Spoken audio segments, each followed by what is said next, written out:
안녕하세요. 오디오 웹진 플레인지의 오디오 칼럼니스트 주기표입니다.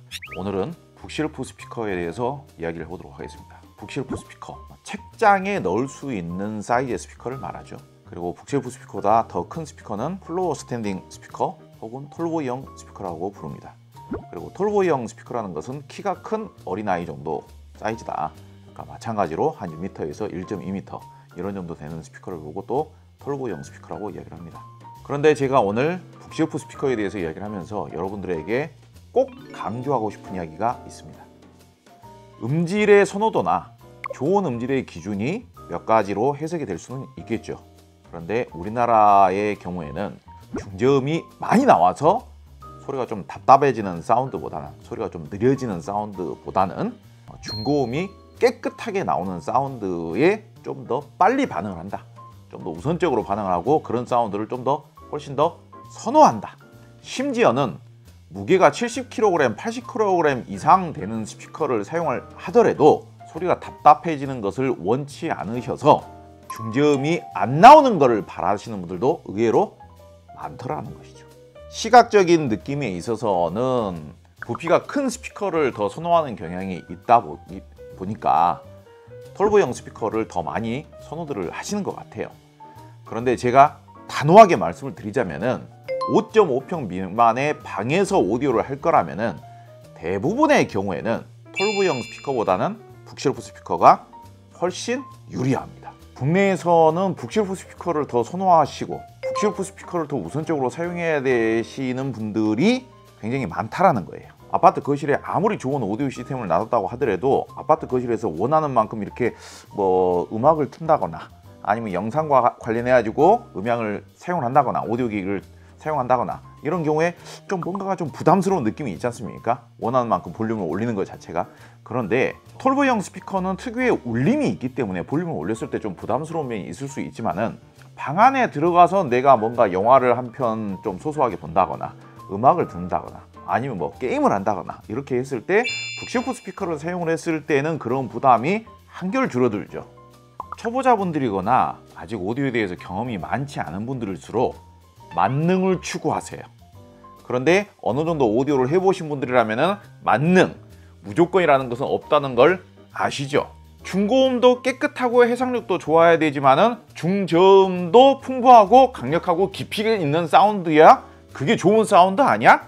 모든 대역이 충실하게 재생되어야 된다는 게 좋은 사운드라는 것은 원론적인 이야기인 것이고, 이 원론적인 이야기를 모르는 사람은 없어요. 그게 나쁘다고 하는 사람도 없고. 그런데 중저음까지 강력하고 풍부하고 깊이 있는 사운드를 만들 수 있는 분이거나 혹은 그런 공간이거나 그런 매칭을 하거나 그런 정도까지 투자를 하실 수 있는 분이 많지 않기 때문에 북실프 스피커에 좀 더 관심을 가져야 된다.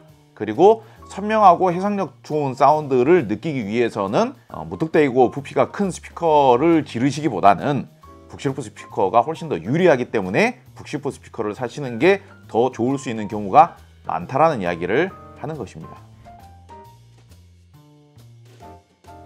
이쯤 되면은 북실프 스피커가 중고음을 깨끗하게 재생하고 해상력 좋은 사운드를 재생하는데 왜 더 유리한가? 그 원리를 좀 아셔야겠죠.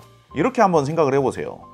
중고음도 충실하게 나오고 중저음도 충실하게 나오면 좋겠지만 중고음은 가만 놔두는데 중저음을 빼버리면 상대적으로 당연히 중저음이 더 깨끗하게 들리겠죠. 그러니까 중저음을 뺀다라는 거에 대해서 부정적으로 생각하실 필요가 없어요. 중저음이 늘어나면 중고음의 해상력이나 선명도가 상대적으로 떨어질 수밖에 없다라는 원리도 좀 이해를 하시자고요. 선명하고 해상력 좋은 사운드 좋아하시죠? 답답하고 벙벙거리는 사운드는 안 좋아하시죠?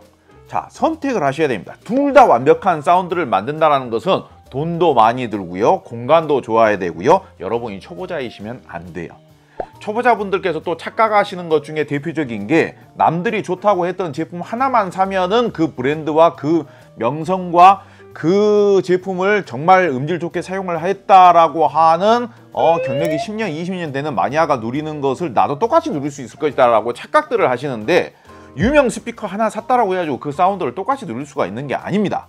매칭도 잘해야 되고 세팅도 잘해야 되고 공간도 좋아야 되고 볼륨 조절도, 볼륨을 올릴 수 있는 용기도 필요해요. 그런데 최소한 내가 중저음이 벙벙거리고 중저음 때문에 전체 음조가 답답해지고 멍청해지고 해상력이 떨어지고 그런 사운드보다는 내가 강력하고 깊이 있는 사운드는 조금 포기를 하되 굉장히 순발력이 있으면서도 빠르면서도 굉장히 상쾌하면서도 청량감이 있으면서도 깨끗하고 입체적이면서도 해상력이 뛰어난 사운드를 나는 고민 없이 쉽게 보장을 받고 싶다.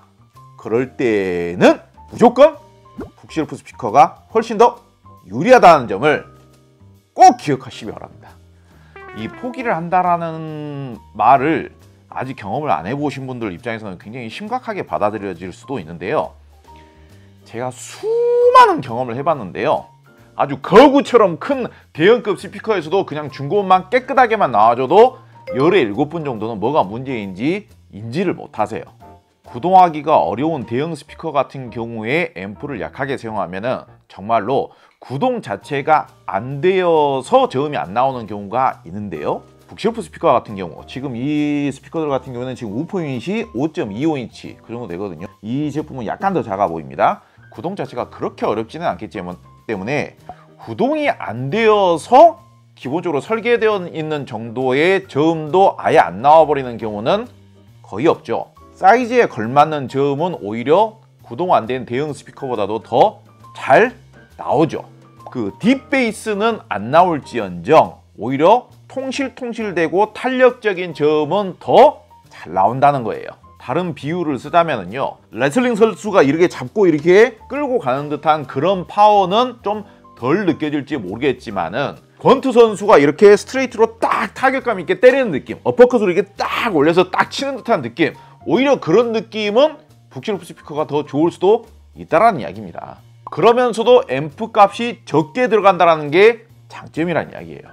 자, 제 말이 의심스러우신 분들은 지금 링크가 되어 있는 엘락 스피커와 아캄 앰프를 매칭한 청음 영상을 청음해 보시기 바랍니다.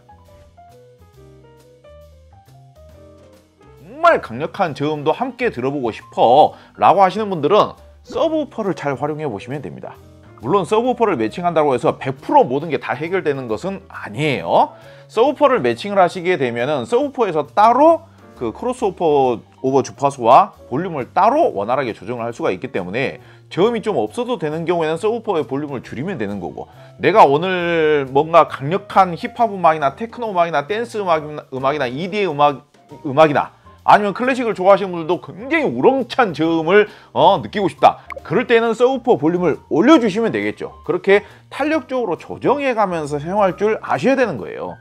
그냥 그렇게 이제 용도별로 내가 저음의 강력함을 좀 조정해가면서 내가 그때그때 조정해가면서 즐기고 싶다라고 했을 때는 서브우퍼를 매칭해서 사용하는 게 굉장히 가성비가 뛰어나게 될 수가 있는 것이죠. 앰프로 이 강력함이라든지 딥베이스를 해결하려고 하면은 답이 안 나와요. 그래서 오히려 이런 정도의 깨끗한 음을 잘 내줄 수 있는 소형 북실프 스피커에는 강력한 딥베이스만 적당히 포기를 한다면 방에서 얼마만큼 강력한 딥베이스가 필요하겠습니까? 그래서 중고음을 깨끗하게 듣는 목적을 내가 먼저 해결하고 싶다라고 한다면은 뭐 100만 원 초중반에서도 얼마든지 훌륭한 사운드를 만들어낼 수가 있고요. 앰프 가격으로요.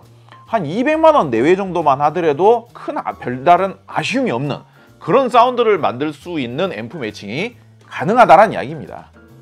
반면 톨보이 스피커를 매칭하게 되는 경우에는요, 5평 미만 방에서 사용하면 통제 안 됩니다. 저음이 너무 과해서. 근데 방에서 나는 어떻게든 그 톨보이형 스피커를 제대로 사용을 해보고 싶다. 그럼 일단 통제력이 좋은 강력한 앰프를 매칭을 해야 되고요.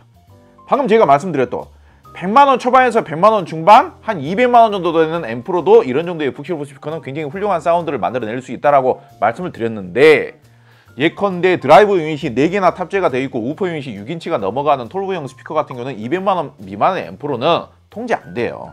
단단하고 짱짱하고 딱딱 떨어지는 듯한 펀치력이 느껴지는 저음은 포기하셔야 돼요. 요즘이야 워낙 스피커에서 디자인이나 뽀다구나 부피가 우선이 되어서 무조건 톨보이형 스피커 위주로 소비를 하시는 경향이 많기는 한데요. 제가 오디오를 제일 열심히 할 때만 하더라도 오디오의 입문은 거의 대부분 북실프 스피커로 입문을 했습니다. 유명한 명기 북실프 스피커로. 대표적으로 뭐 어쿠스틱 에너지의 A1, 요즘은 이제 액티브 스피커로 복각이 되어서 나와가지고 그래도 좀 오디오를 좀 아시는 분들 사이에서는 좀 인정을 받고 있어요. 근데 다만 그 시절에 비하면은 어쿠스틱 에너지의 영향력이라는 게 이런 활동 분야라는 게 좀 축소가 된 거는 사실이죠. 그렇지만 A1 레퍼런스라는 스피커가 고성능 북시프 스피커의 거의 뭐 시작점이라고 해도 과언은 아니죠. 프로악의 1SC, 프로악 1SC도 우퍼 유닛이 5.25인치인가 그 정도밖에 안 됐습니다. 6인치를 안 넘었어요. 토템의 모델 1, 토템의 모델 1도 정말 한 시대의 한 획을 그은 명기 북시프 스피커죠. 근데 토템의 모델 1 같은 경우에도 우퍼 유닛이 한 5인치? 그 정도밖에 안 됩니다. 소형이기 때문에 획기적인 사운드를 냈던 스피커들인 거예요. 오늘 여기 이제 뭐 좀 뻘쭘해가지고 두 가지 제품을 이렇게 놓고 설명을 드렸는데 엘라 카리나 243.4고요. 파인오디오의 F1-5입니다. 이 두 가지 스피커야말로 브랜드의 인기도라든지 디자인이라든지 이런 거를 다 떠나서 구동도 그다지 어렵지 않고 비슷한 가격 대비 가장 깨끗한 사운드, 가능하다면 전부 다 또 녹음을 해서 비교해서 처음에 보실 수 있도록 또 준비를 하도록 하겠습니다. 저는 물론 톨보형 스피커도 멋진 사운드를 만드는 방법이라든지 그런 이론 같은나 원리를 잘 알고 있고, 북실프 스피커도 정말 멋진 사운드를 어떻게 하면 잘 만들어서 잘 들을 수 있는지 그런 거에 대한 이론이나 방법에 대해서도 너무 잘 알고 있기 때문에 무조건 톨보이 스피커보다 북실프 스피커가 더 낫냐, 북실프 스피커보다 무조건 톨보이 스피커가 낫냐, 그렇게 생각하지는 않아요. 어떤 용도로 어떤 환경에서 어떻게 사용하느냐에 따라서 장단점이 판이하게 달라지는 것이죠. 오늘 이 영상도 시리즈물입니다. 예, 이 영상 하나로 끝나는 게 아니고 제가 평소에 사용을 테스트를 자주 해보고 있는 북실프 스피커들을 여러 가지를 모아서 다시 또 비교 평가표를 지금 만들어 놨습니다. 다음 편에서는 그 비교 평가표를 보면서 각 제품들의 장단점을 설명을 드리도록 하겠습니다. 감사합니다.